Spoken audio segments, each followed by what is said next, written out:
So this is a simple way on how to add coolant to your radiator. Hindi mo siya irerekta dito sa pinaka radiator niya. Just make sure na puno to ng tubig. Now yung pinaka coolant niya dito siya. Yan, mahirap makita kasi dun sa yan, mahirap makita. Pina-flashlight ko pa siya. Yan yung lalagyan ng coolant. This one. So meron siya ditong pwedeng tanggalin na tornilyo. This one. Kaya lang mahirap siya dahil alanganin yung pwesto.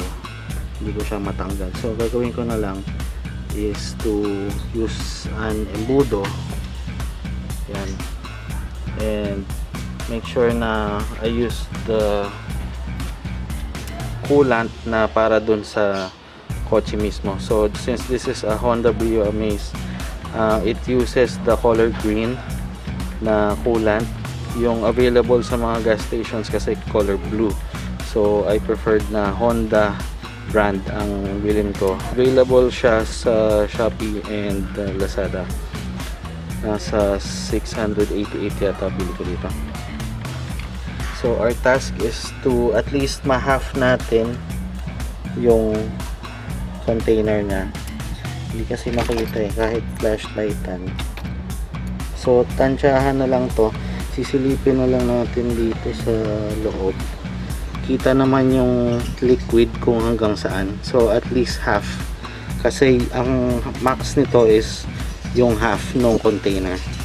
Kasi pagka umandar yung makina, mapupuno siya.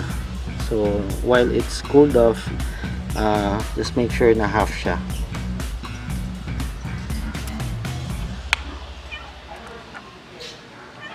So backstory lang, no, nalaman ko na konti na lang yung coolant nung nagpa-change oil ako. So this is something na hindi talaga chine-check ng mga car owners, pero very important kasi it keeps your radiator cool. Hindi pwedeng tubig lang, hindi naman ASAP, pero nasa minimum na po kasi siya. So yun, napabili ako nito sa Shopee. Okay, so I just need to hold it down, just make sure na hindi siya tatapon. Sobra-sobra to, no? So you can keep it and then sa next na refill nyo, magamit nyo pa siya.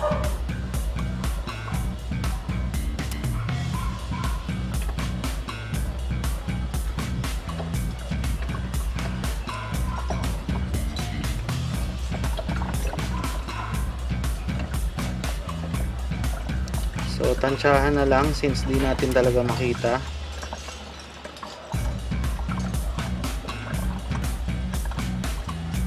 Maririnig nyo rin kung half full na siya dun sa tunog niya. Okay, check natin. So 1/4 na yung nailagay ko. Tignan natin, silipin natin. I may need to use a flashlight.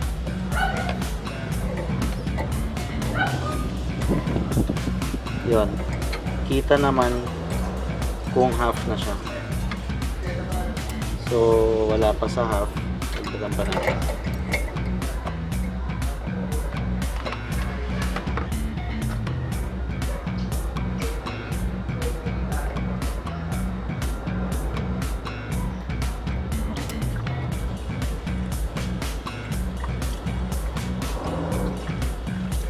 So nagdadagdag ako ngayon after 5.5 years siguro or 6. So ibabalik lang natin tong hose.